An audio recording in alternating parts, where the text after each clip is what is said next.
Georgia lawyers Bob and Irreverent D talk law. Listen up for stories about how things really happen in our legal system. Who are these guys?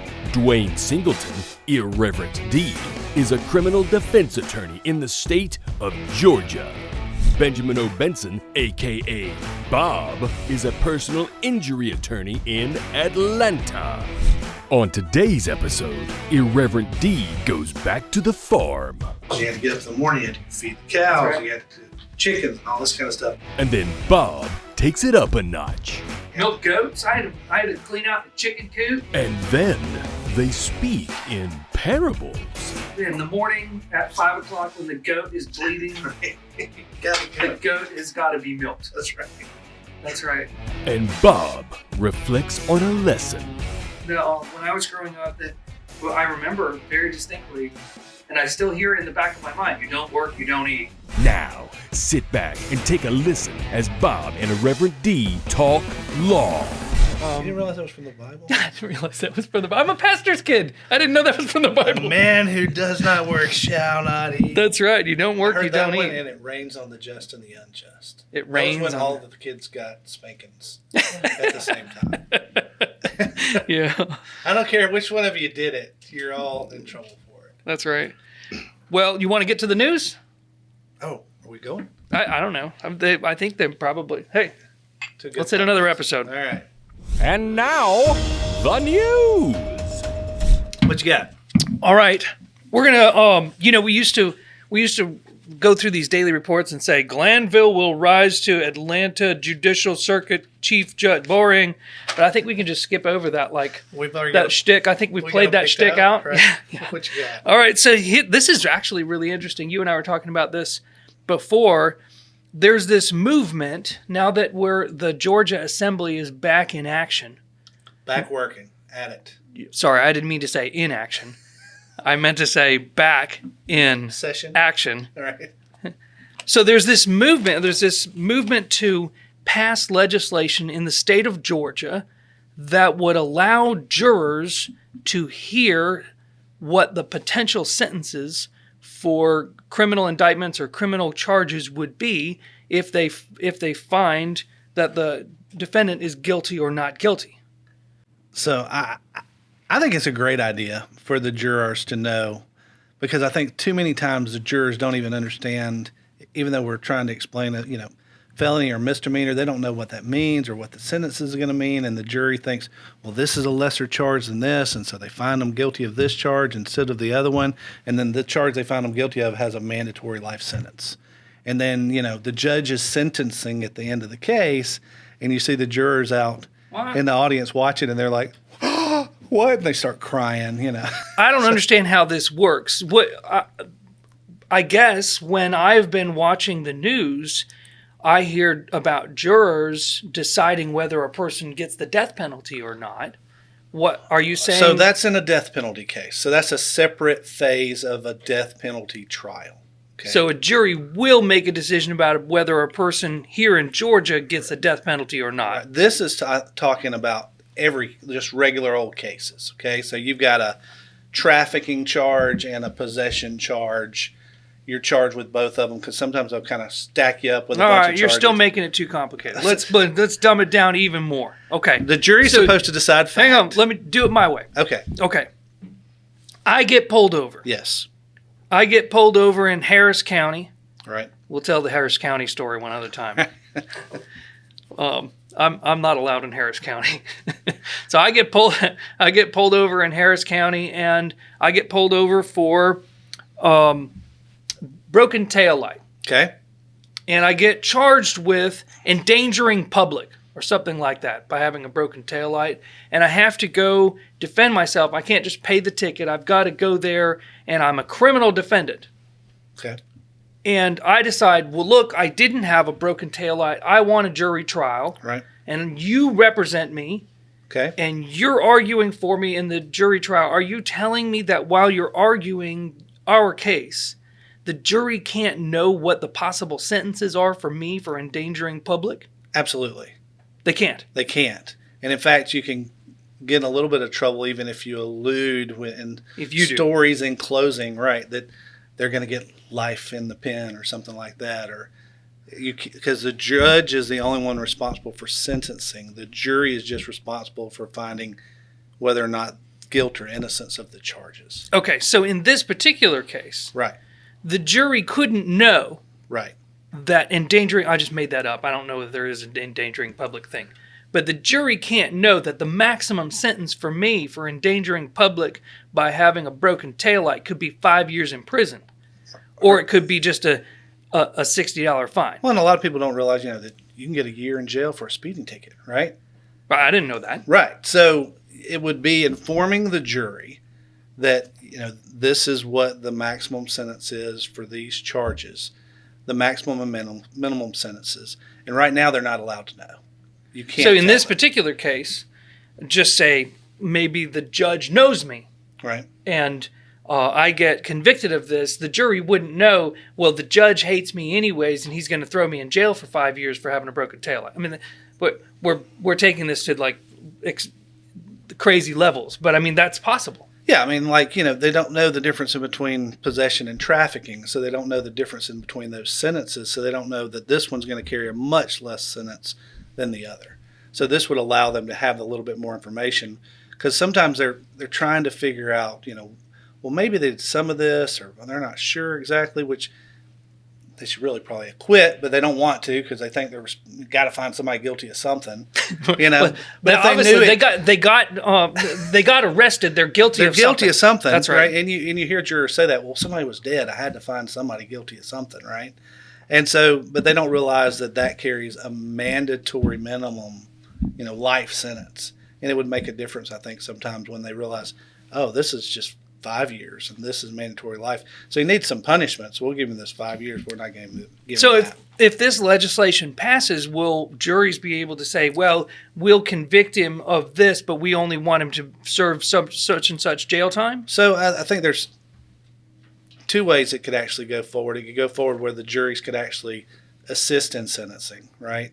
Or it could just go forward where you're allowed just to tell the jurors what the sentences are. Okay, I want to ask you about this because I was reading and I didn't really understand it. One of the people who were interviewed in this article was a criminal defense attorney like yourself. Or maybe he's not like yourself, but he's also a criminal defense attorney. Right. And he says that a lot of times juries will be surprised because they will actually convict of like felony murder in between the two other possible crimes of like involuntary manslaughter or malice murder, right. Thinking they say, well, we'll just choose felony murder, thinking, well, that's a nice compromise, right? And then find out that the mandatory sentence is life in prison, right? And be shocked. That's kind of the doomsday scenario, right? And I've actually seen that happen. I had a case where they found him not guilty of like 7 of the charges, and they found him guilty of just the one, and the one count carried 20 years, and they didn't know, and the judge gave him 20 years, and the foreman of the jury like busted out in tears out in the audience, not knowing that that's what was going to happen. Any idea she was sending him to jail for 20 years. So I've always wanted to ask this, and I've never have. Right. Life in prison is not really life in prison? It's just like a 20-year sentence? Well, it just depends on how you grid out. There's a grid when you go in, they look at you and they figure out if you've done prior crimes and what the severity of this one is, and then they'll grid you and tell you basically when your max release date is. So life in prison doesn't mean life in prison? Not necessarily, but it can. So it just depends on where you are on the spreadsheet. Where you are, and it depends on how the judge stacks up the sentences, right? You may get several consecutive life sentences, and he puts them all in a row. Just so you get 20, 40, 60 years? Just so you never get out, right? So if I'm listening to the news, what I'm listening for is like something like life in prison without the chance of parole. That would mean, and some of them you're in the slammer forever. And some charges have no possibility of parole. Okay. Or you're going to do 90%, depending on what the crime is. But that's all decided by the parole board. That's very interesting.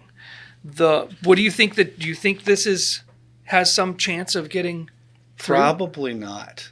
I mean, we're a pretty conservative state when it gets outside of... I could see most judges are going to be upset with that, and they're not going to want to take that power away from them.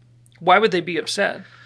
Because I think the fear is that the jury's going to look at the charges and the max sentence and find somebody not guilty of something they actually did, because they just don't want them to get that maximum consequence. Well, you talked about that in like one of our first 2 episodes, is so-called jury nullification. Right. You get a jury to, everybody knows that this person was smoking marijuana. Right. Everybody knows that he had got 3 marijuana. big fat sacks in the car. And everybody knows that's what happened, Right. but the jury says not guilty. Because they think we need to legalize marijuana. Right.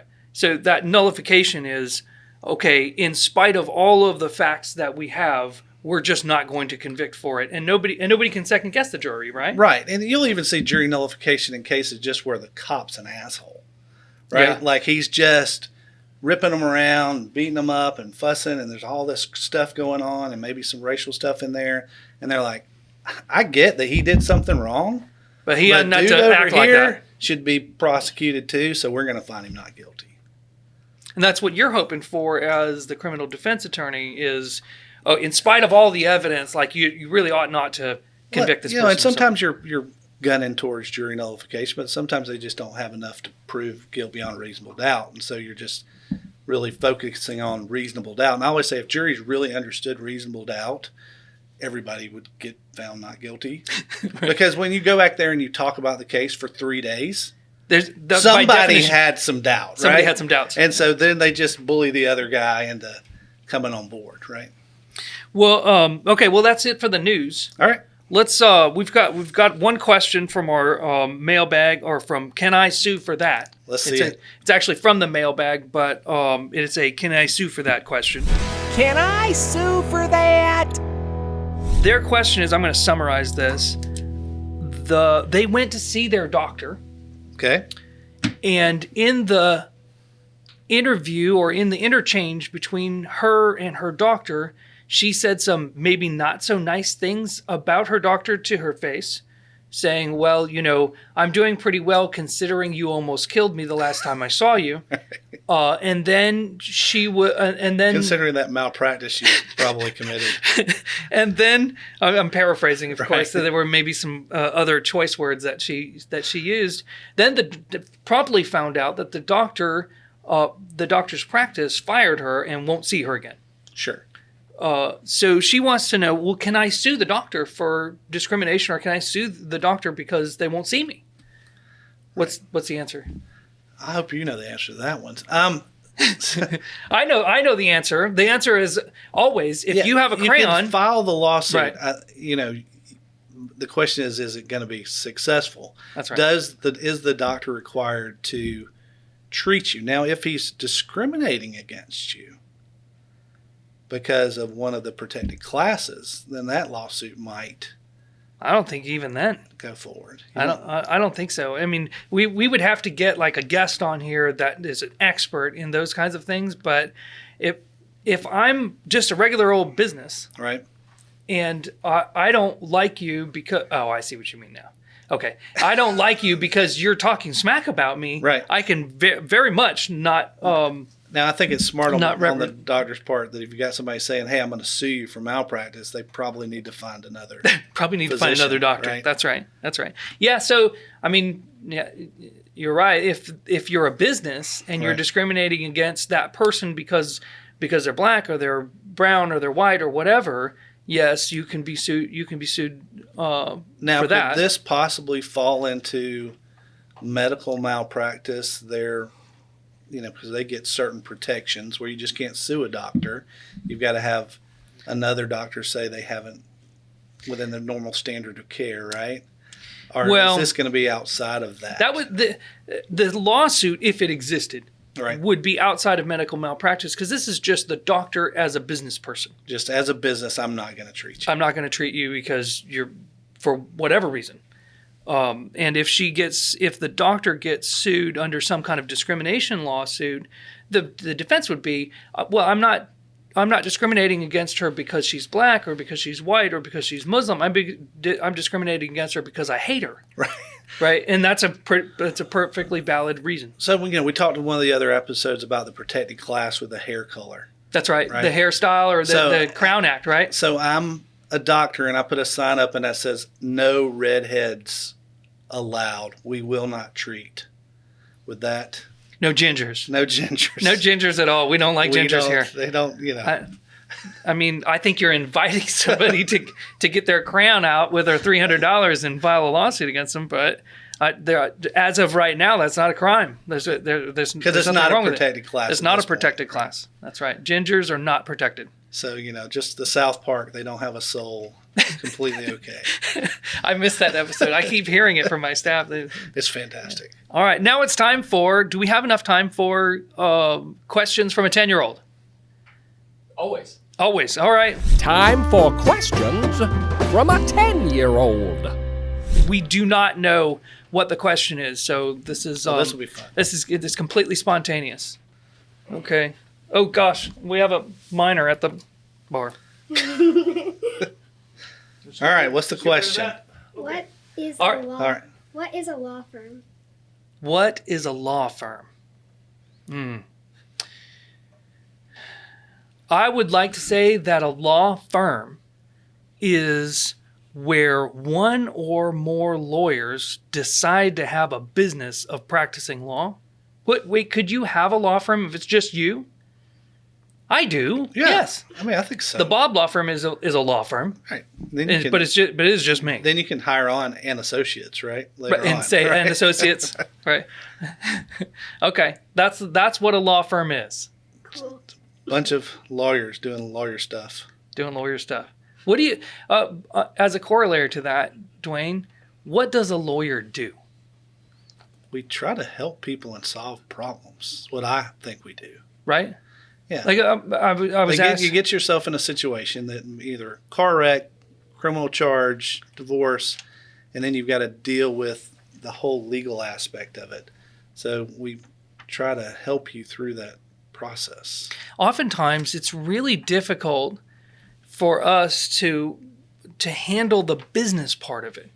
Right. I'm really good as a lawyer, but I'm not a business person. Well, they teach you none of that in law school. They don't like you really don't. You don't even get an accounting And I class. spent so many years just trying to flub through it, and it turns out if you just follow basic business principles, take care of your customers, make sure that you have good relationships with your customers, that that you could have a good business, but they don't teach it. They don't teach us that. Because you'll see some, really brilliant lawyers that are terrible businessmen, Right. and then you'll see terrible lawyers that are good businessmen. I mean, And they still make a living, and you're like, how? That guy doesn't know where the courthouse is. well, here's to another good episode in the books. All right. Thanks for listening. Tune in next time when Bob and Irreverent D talk law.